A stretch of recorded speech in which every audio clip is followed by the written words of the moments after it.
Gurus and spiritual initiations, is it necessary? Is there a way without it?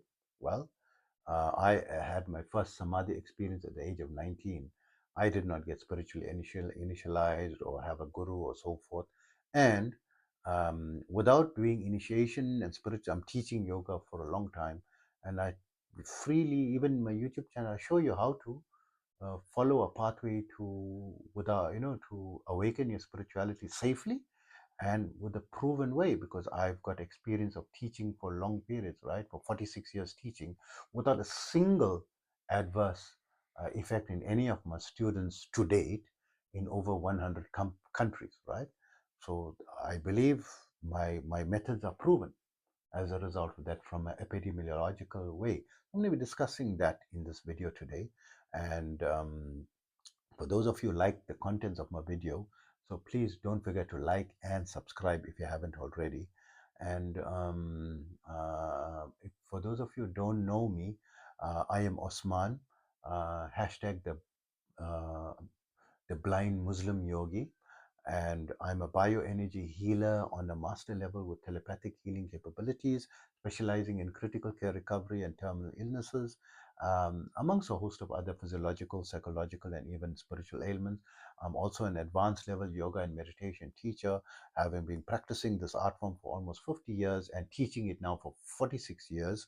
And in that period, I've studied under various masters from different schools of thought from different cultures across the globe, from the Far East, the Middle East, the West, and the scientific communities. And my goal behind it was to find and create simplified protocols adapted for the 21st century and making things basically easier, quicker, faster, and more time efficient and results oriented. To that end, I now have students in over 100 countries that I've always taught this the science, for free, because spirituality should always is everyone's birthright, right? You should not have to pay money or go to expensive retreats or travel across the globe. You should be able to do it in the comfort of your home, right? Now information is accessible and to be able to do it safely, right? So I've got some amazing, results from there. The most amazing protocol that I created is a 5-minute yoga and meditation program, which you can download for free by visiting my website, yogawellness786.com, and where you can get more information about my services as well. Also, remember my therapies are all natural based and not a replacement for medical treatment. So coming back, so everyone, the hypothesis is, and a false hypothesis, in my opinion, that you cannot progress in spirituality without a teacher or a guru, right? And that it is a very dangerous field that you're going to have. Yes, there are very dangerous Kundalini awakening experiences and so forth, because the people not following the right protocols, right? You follow the right protocols is going to prevent all this and to prevent a negative Kundalini awakening is so simple. You just do alternative nostril breathing. Don't skip that. Don't skip Hatha Yoga. Everyone say, "Oh, I don't want to bend myself into a noodle." Don't. And even who's talking about this? The ones that have retreats that you have to spend money to go for their weekend retreats and pay them 1,800, 500, 1,800, 3,500, $6,500, right? Some are more, $3,500. All these people, no, why are you doing this, bending yourself in a noodle? You're not going to. This is very important, right? I got a 5-minute yoga meditation program, right? You start it slowly, it's going to tremendously, definitely, because I started mainly with Hatha Yoga from childhood, right? I studied all the other yoga things, but I mainly did Hatha Yoga, and I did mindfulness practice by reading a lot. I used to love fiction, right? So by reading, it is a type of mindfulness practice, right? So in primary school, when my children were in lower primary school, in junior primary, right, they were still around 7 years, 6 years old. I went for a parent day meeting, and the principal of school addressed us as one way to to guarantee your children going to be successful is try to get them into the habit of reading from this young age, right?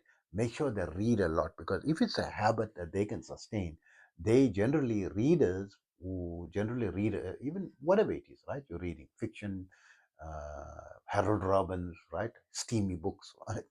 Or thriller novels, um, Jeffrey Archer, or classics, D.H. Lawrence, right? With the sexual connotation there, or Thomas Hardy, deep emotions, right? Charles Dickens, amazing descriptions, right? The classic. Oh, one of my favorites, Sir Arthur Conan Doyle, right? The way he thinks in his Sherlock Holmes series. The mind, he was an amazing mind. You go into his mind and model, and his method of thinking helped me solve many problems that would normally not be easy to solve, and made me a very woke person in my life, from just his protocol. So these things helps to helped me, reading was my type of mindfulness. I used to love reading, right? We finished school normally by 2:30 in the afternoon, and I never went to bed. I vowed never to go to bed before midnight any single day, to either be doing extra studies or reading, right? And I used to read a lot, right? And research a lot, and a lot of book knowledge, right? So I had a younger brother, which unfortunately is late now. May uh, uh, may his soul rest in peace, right? And and also he was instrumental in teaching me some things. Although younger than me, he taught me some amazing things, protocols in that advanced me, and which helped me a lot, and which is what is the result of who I am now, right? That able to teach all this to you. So he was naturally very intelligent, and people used to come and say that that I'm very intelligent or something, or seem intelligent. My mother said, no, I'm not. The elder son is not, he's not intelligent, he's got book knowledge. The younger son is smart, he can solve it. It doesn't have book knowledge, he can solve the problem without. But me, I need knowledge from book knowledge, and I have to make reference, this protocol, that protocol, this proven, that thing, following proven formulas, right?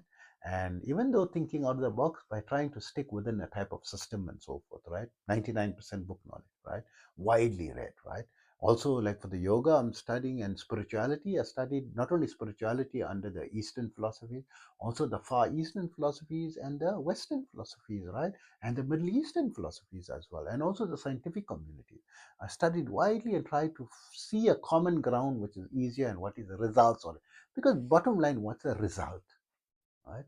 So the gurus, I don't believe in asset. So I was doing this protocol of mindfulness to that, and the hatha yoga. What the hatha? If you're practicing long hours of mindfulness, right? So from around age of around 9, 10 years old, reading. I think I only learned to read properly around 10 years old, right? And I've been reading, avid reader, right? Long, never sleeping before midnight from that time, right? Reading a lot, right? Is my extensive mindfulness practice, right? And I practice hatha yoga. What hatha yoga does, it evenly distributes the energy, which normally, if someone only does mindfulness or meditation, your energy will get stuck in pockets.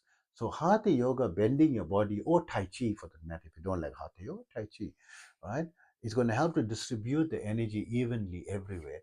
So this creates imbalance in your body, creates a balance between the right and left sides of your body, the Ida and the Pingala Nadi, which they call, masculine and feminine. And the imbalance on the right and the left channel is what causes the involuntary adverse Kundalini awakening, the adverse experiences, right? There's blockages there that it goes and forcefully unblocks it when you're not ready to unblock that volume so fast all at once, right?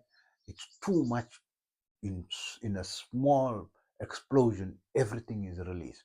Your mind cannot take it, your body also cannot take it.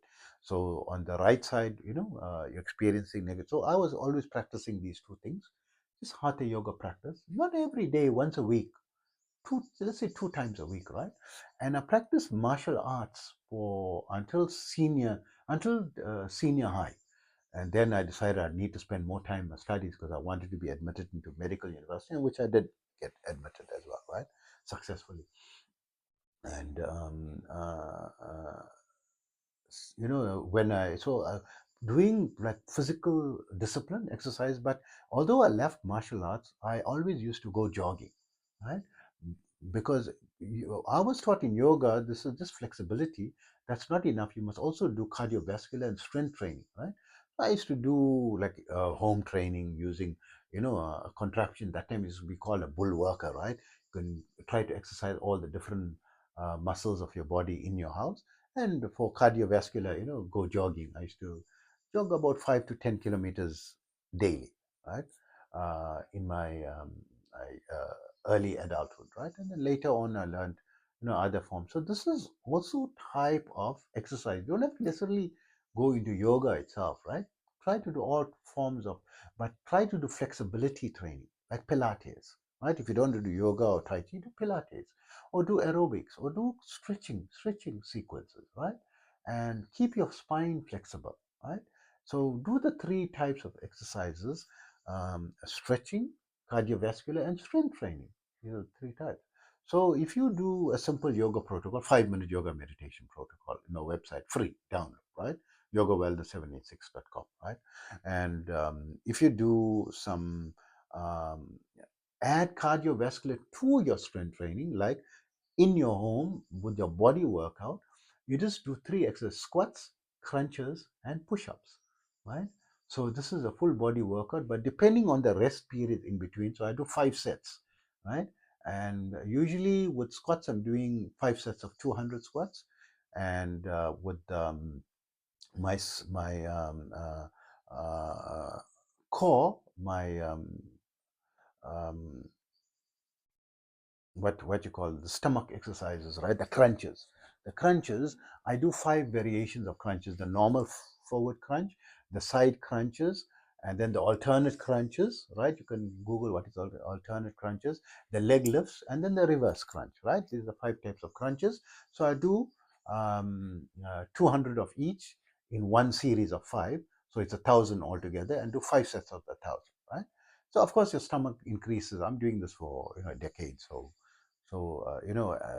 you gain a lot of strength, and you can do more and more, as you progress, and easy. And then also like 500 push-ups, right? I do 5 different types of push-ups. So this is related to not needing a guru, right?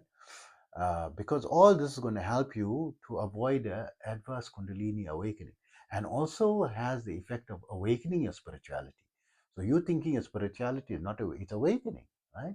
Through these simple methods. So the push-ups I do is, I'm mentioning this because it's easy. You can do at home for free, no gym membership, right? -5 degrees outside in London yesterday, so you can do this at home, right? In the comfort next to your bed, right?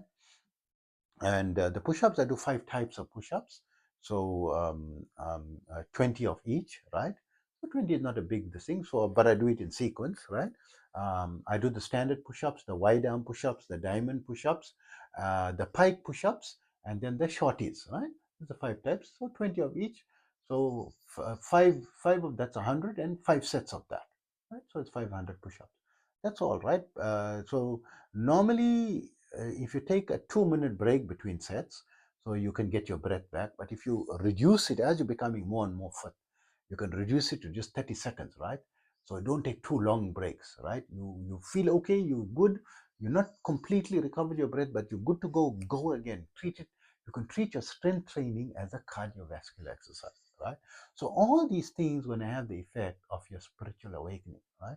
And then all you need is the box breathing and the kriya, which is also free. You go to my YouTube channel, The Blind Muslim Yogi, all lowercase. It's over 500 videos. Go to the favorites, because hard to find 500 videos, right? So go to the favorites, and under the favorites, just search for Pranayama protocol and the Kriya protocol. It's free. You can watch it and learn from it, and all the warnings and all are there. And of course, it is dangerous, yes. And I put the danger elements, why it's dangerous, and how to avoid it, and also when it's inevitable, what you can do, and so forth. And it is opening, Pandora's box, right? So that warning is there. But with my students of teaching for 46 years, as a caveat, right? As in my defense, 46 years in over 100 countries, I haven't had a single adverse Kundalini awakening experience, any of them. And myself, at the age of 19, had a Nirvana experience just when I tried some spirituality. Someone said, try this one mantra. I don't know what is mantra. I mean, I know what is mantra. I never tried it that way.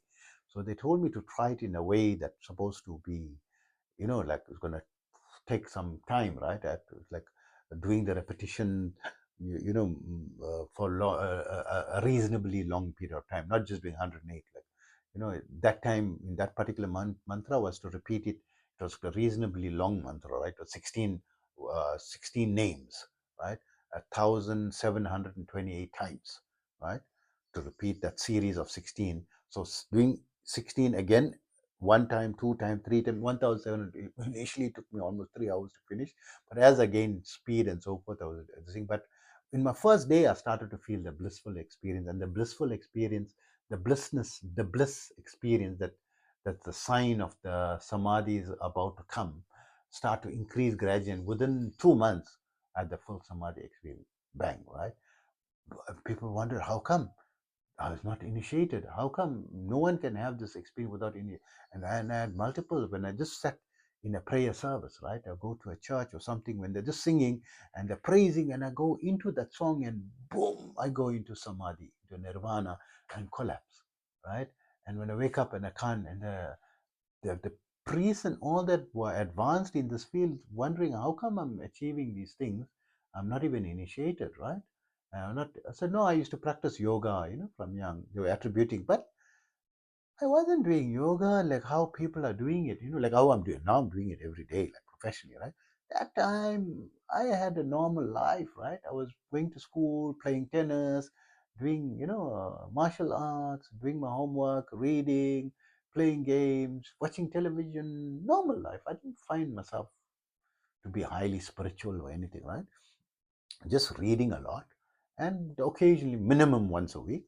And I started, and because I used to practice at home as well, maybe once or twice a week more, right? Maybe 2 3 times, maximum 2 to 3 times a week, right? Max, right? But I would say generally around once a week. Not sometimes the school vacations, like 6 weeks vacation, or no yoga classes at that time, and no yoga practice, right?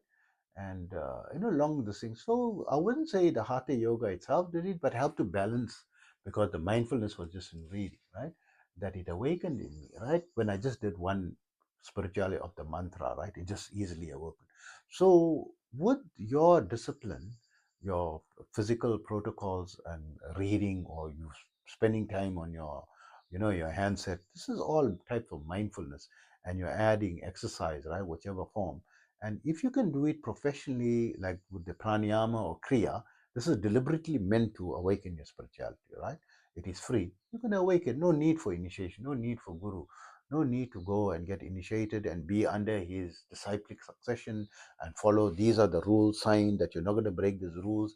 You must promise that you're not going to do this, and no promises, nothing, right? It's free and open, and I hope this thing spreads to as many people as possible, that people not becoming slaves to masters and so forth, and go through my videos for guidance, right? These are all free, right?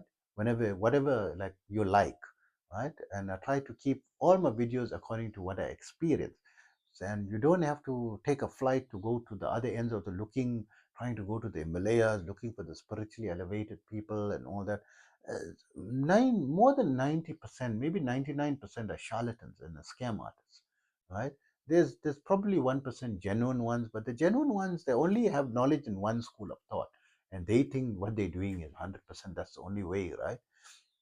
And they are this warning though. But I studied under different schools of all the major schools of thoughts and varieties, and I found a safe way that you can do these things on your own now, right? And actually you need to find a way, easy, quick way, because so many involuntary awakenings, right? So there's no need to waste your money, no need to take a guru initiation and all these things. Just follow. By following, this thing is a pathway. Without it, and of course this guru is gonna say, but it's gonna be dangerous and so forth. I don't know. 46 years of teaching in over 100 countries of students, zero adverse experience. Yes, I'm not saying it's not possible. I even give the warning, but I think I've proven on almost an epidemiological scale is reasonably safe. 99.99% safe methodology, right? So from proven experience, right? So hope all this information helps you, and try not to take vows, spiritual vows, and becoming, it's like a type of modern day slavery, I believe, right? My opinion, right? So we agree to disagree, right? And I know people respect these holy orders and so forth. For me, there's no, human is not holy, right? There's no holy order and all that. Human is human, right? And he's got some experiences, he learned some things, some tricks, and he spent some time, yes. So you can spend some time and you can also, advance yourself. And some people got more accomplishments, like how, which is normal, and you're going to have your accomplishments as well, right? So hey, if you're suffering with anxiety or stress or anything, um, try out my 10-minute anxiety fix, delivered to you telepathically, comfort of your home, for just $5, cheaper than the price of a Starbucks coffee. Visit my website, yogawellness786.com, for contact information, testimonials, and more information about my services. And look forward to hearing from you. Take care of yourself always.